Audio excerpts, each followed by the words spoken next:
Masa mendesak DPR segera menggunakan hak angketnya untuk memakzulkan Jokowi dan mengusut kecurangan pemilu.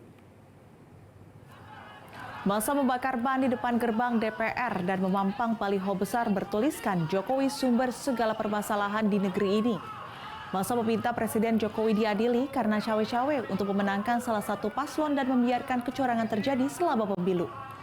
Tak hanya itu, masa juga menuntut pertanggungjawaban KPU dan Bawaslu sebagai penyelenggara pemilu. Masa mendesak KPU mendiskualifikasi paslon yang terbukti curang. Selain itu, juga mengecam pemerintahan Jokowi yang tidak sanggup mengontrol harga beras dan harga sembako. Demonstrasi mendesak hak angket ini bubar menjelang pukul 6 sore. Salam kebangsaan, salam sejahtera, Om Swastiastu, Namo Buddhaya. Jelajahi cara baru mendapatkan informasi. Download Metro TV Extend sekarang.